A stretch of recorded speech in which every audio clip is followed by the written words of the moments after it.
J'attends que ça se connecte pour être en direct avec vous. J'attends.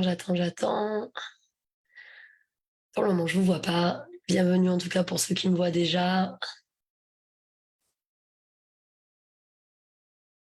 On y est. Bienvenue dans les lundis décalés. Nous sommes le lundi 16 octobre 2023. Il est midi.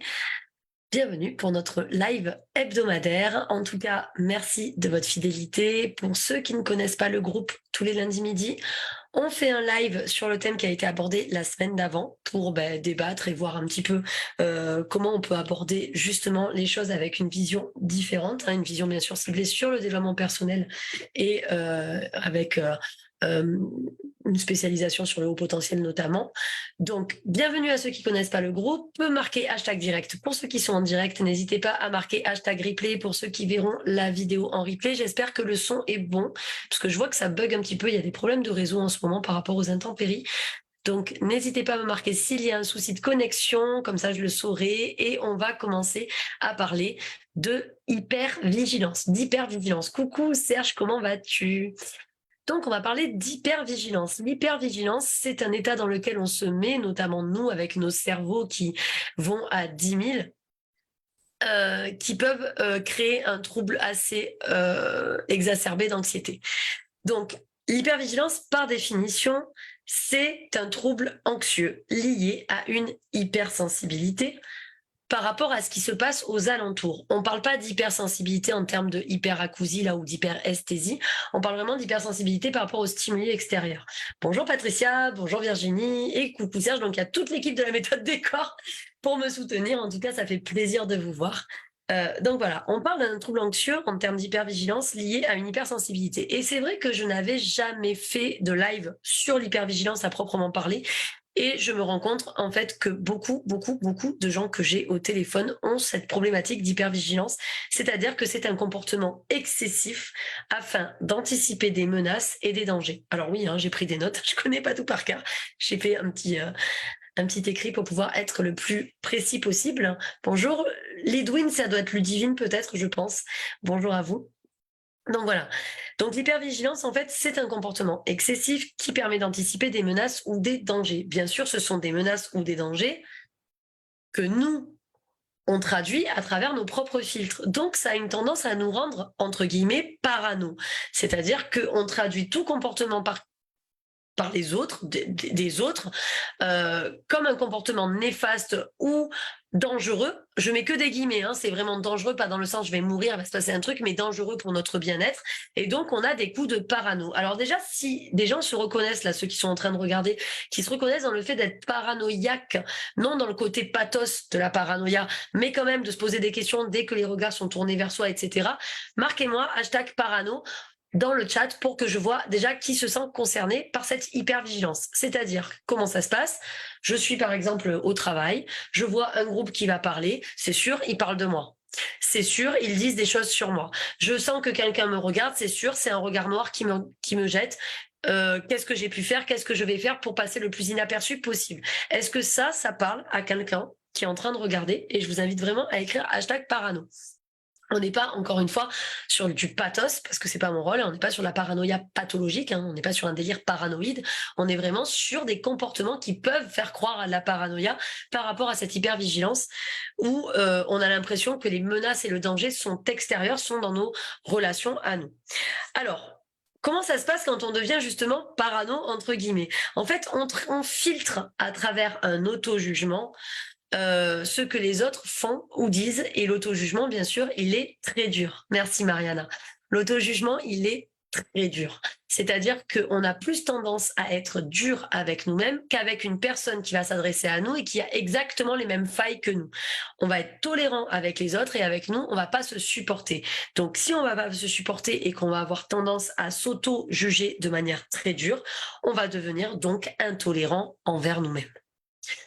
C'est là où le mal-être commence à être exacerbé et c'est un petit peu le serpent qui se mord la queue parce que plus on est intolérant avec nous-mêmes, plus on va être parano entre guillemets, plus on va être parano, plus on va se renfermer dans une coquille, dans une sorte de bulle protectrice, ce qui va bien sûr jouer sur notre self-esteem.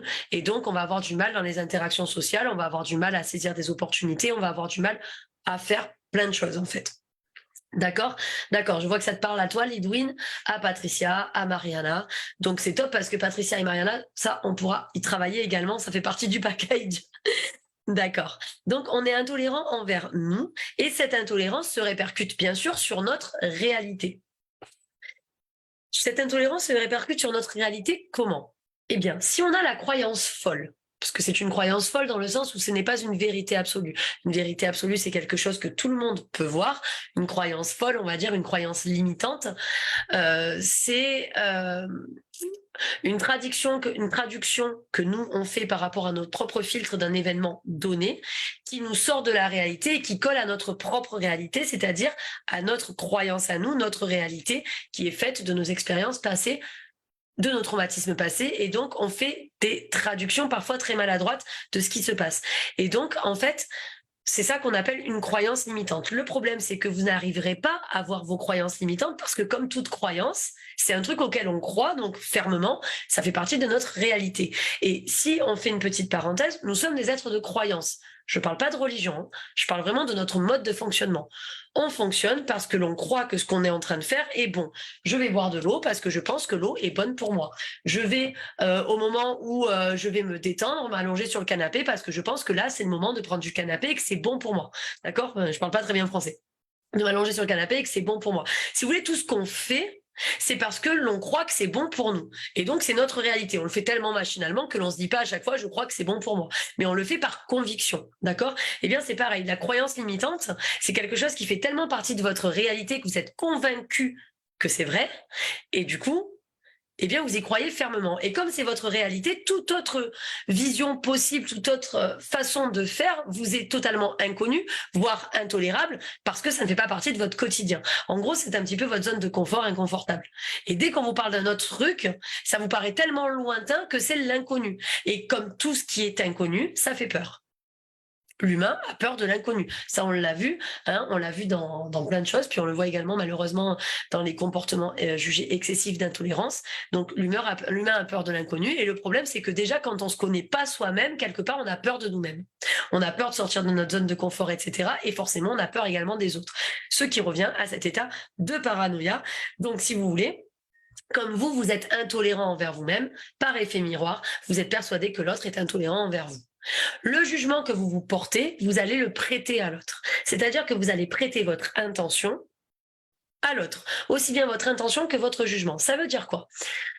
Je pense que je suis une personne, je vais dire, allez, on va parler d'un truc basique. Je pense que je suis une personne pas très jolie, et puis de toute façon, je suis pas intéressant, etc. D'ailleurs, ça se voit, hein, parce que je pense ça. Donc, si je pense ça, je vais avoir un comportement qui colle à cette pensée. Donc, je vais peut-être me mettre en retrait, je vais pas prendre la parole, je vais peut-être me tenir un petit peu voûtée, parce que je pense, j'y crois, que je suis quelqu'un de pas intéressant, de pas très joli, qui mérite pas d'être vu. Donc, je vais me tenir par rapport, je vais avoir un comportement qui va coller à cette croyance. À partir du moment où j'ai ce comportement de mise à l'écart, forcément les autres vont avoir un comportement qui va coller à ma croyance, parce que la traduction que je vais faire de leur comportement de non-calcul de moi-même va coller à la croyance que je ne suis pas importante. Si à contrario, j'ai une croyance où ouais, c'est bon, moi je suis quelqu'un d'hyper intéressant, moi j'arrive dans les soirées, on me regarde, je vais être persuadée que si on me regarde, c'est parce que j'attire l'œil. Si je crois pas en moi, je vais être persuadée que si on me regarde, c'est parce que j'attire l'œil, mais dans le mauvais sens du terme. Donc en fait, notre croyance qu'on a de nous vis-à-vis de nous, notre auto-jugement, va jouer sur ce qu'on va interpréter de la réalité vraie. Ok?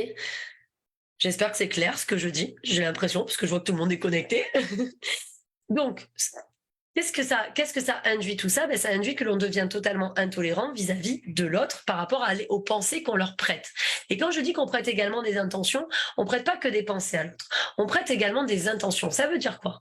Ça veut dire que dans un dans une situation donnée, moi personnellement, j'aurais agi de telle manière.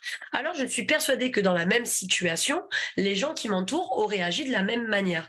Ce qui va donner quoi? Ce qui va donner une sorte d'intolérance par rapport à des modes de fonctionnement différents du mien, parce que je suis dans l'incompréhension totale de ce qui se passe et parce que je vais essayer d'être dans la surinterprétation, encore une fois, à cause de l'hypervigilance dont j'ai besoin pour me protéger. Donc je vais surinterpréter ce que les autres font parce que ce n'est pas mon mode de pensée, donc c'est contre moi. Et donc comme c'est une surinterprétation, on devient bien sûr dans l'émotionnel ou dans la surréaction et donc ça ne crée de l'angoisse, de l'anxiété, des interactions pas saines.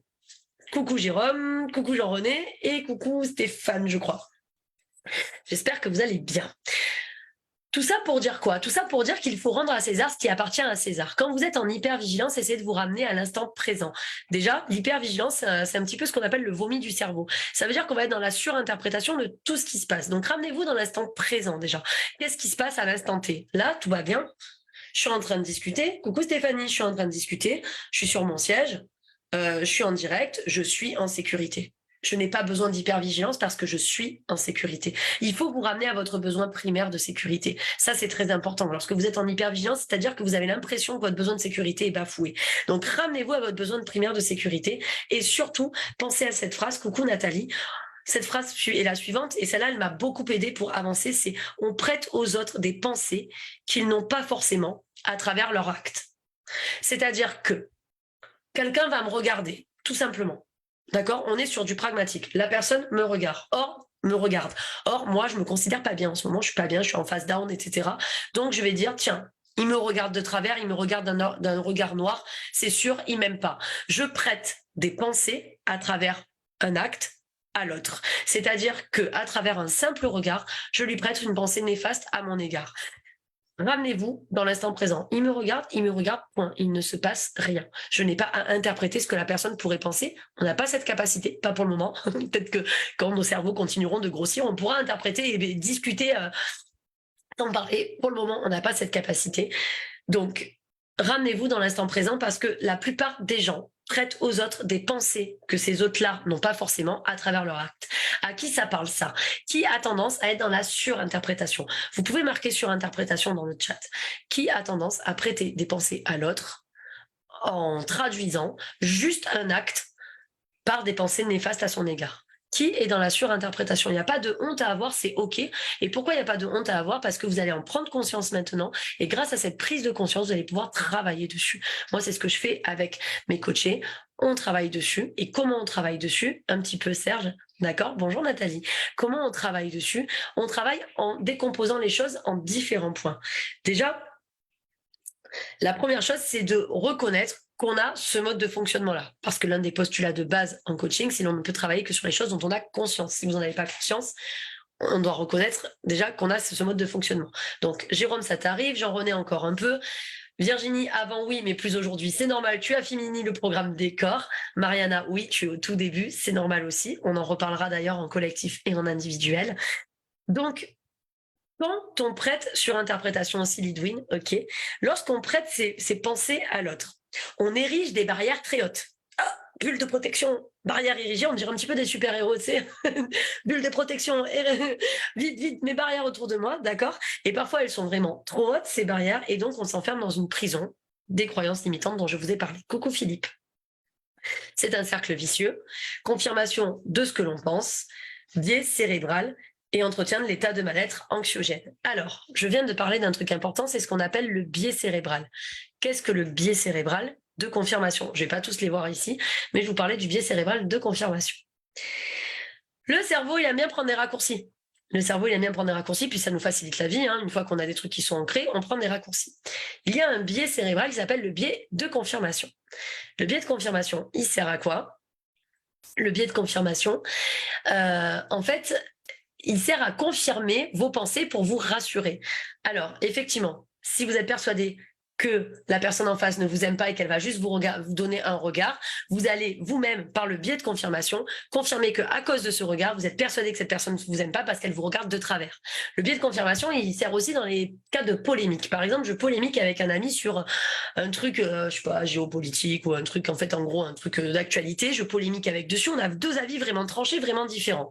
Je vais aller rechercher sur Internet pour prêter argument à ce que je suis en train de dire, et bien sûr, je vais trouver que des trucs qui vont servir ma cause. Et lui, il va trouver sur Internet que des trucs qui vont servir sa cause. C'est ça le biais de confirmation, en fait, c'est qu'on va confirmer pour nous rassurer ce que l'on pense. C'est un petit peu comme ça qu'on réagit sur la surinterprétation et sur l'hypervigilance. Donc, une fois qu'on le sait, on va pouvoir changer la donne. Et comment on va changer la donne et sortir de ce cercle vicieux, eh bien, on va commencer à établir un processus de développement personnel. Donc, comment ça fonctionne? Alors moi, par exemple, ce que je fais dans mes accompagnements, ça vaut ce que ça vaut, mais en tout cas, moi, j'ai des très beaux résultats, c'est que d'abord, je démêle le mode de fonctionnement cérébral routinier. C'est-à-dire, OK, comment tu fonctionnes? Comment fonctionne ton cerveau? Et comment tu fais tous les jours dans tes interactions? Donc, OK, et ça te convient ou pas? Donc, on démêle le fonctionnement cérébral routinier et on trouve ce qui convient et ce qui est en fait une croyance limitante. Et après, on commence à ramollir ça, à casser les schémas pour en instaurer de nouveaux. En fait, le cerveau, comme je vous le dis, il aime bien les raccourcis. Donc, il aime bien les schémas ancrés. C'est pour ça que vous avez du mal à sortir de votre zone de confort. C'est dur de casser un schéma ancré. C'est dur de casser une habitude. Il faut un petit peu d'huile de coude. Et pour casser une habitude, il faut minimum 3 semaines. Donc, c'est pour ça que dans les accompagnements, en général, on commence à instaurer de nouvelles routines. Bien sûr, c'est des routines pas imposées par le coach, mais choisies de manière collégiale pour commencer à casser ces habitudes que vous avez bien ancrées et qui vous desservent plus qu'elles vous servent. Une fois qu'on a fait et repéré ces habitudes néfastes, ces croyances limitantes, ces routines négatives, on va commencer à les casser en instaurant des nouvelles routines beaucoup plus aidantes pour pouvoir évoluer, ce qui va jouer donc sur les peurs, l'angoisse, l'anxiété, puisqu'on vient de voir que l'hypervigilance était était un élément déclencheur des troubles anxieux. Comment on change ensuite notre vision? En voyant en fait que cette évolution, ce travail sur soi, permet d'être beaucoup plus zen, permet d'être beaucoup plus dans l'instant présent et permet surtout de n'être plus être dans la surinterprétation qui empêche au final de profiter des instants. Parce que quand vous êtes là à calculer et à essayer de traduire ce que les autres pensent de vous, vous n'êtes pas là à l'instant T, vous n'êtes pas dans un temps horloge, vous êtes dans un temps psychologique, c'est-à-dire que vous n'êtes pas présent à l'instant T, vous n'êtes pas dans le réel, vous êtes dans du vomi cérébral. Voilà. Donc, c'est important de regarder, d'observer, de démêler tout ça et enfin d'agir et d'évoluer au fur et à mesure. C'est ce que je fais moi avec la méthode décor. D'ailleurs, il y en a quelques-uns là qui sont en train de suivre ce live qui pourraient en témoigner. C'est ce que je fais moi avec la méthode décor. Donc, si vous voulez d'ailleurs que je vous parle de ce programme en privé, en Messenger, n'hésitez pas à taper décor dans les commentaires, je pourrais revenir vers vous pour en discuter avec vous. Je vous expliquerai comment on arrive en fait à changer, à casser ces schémas cérébraux et à en instaurer des nouveaux beaucoup plus aidants. J'espère que je vous ai bien expliqué tout ça autour de l'hypervigilance et de la surinterprétation. Je vous souhaite donc un bon appétit puisque c'est 12h18 et je vous dis à lundi prochain pour le prochain lundi décalé. Bye bye.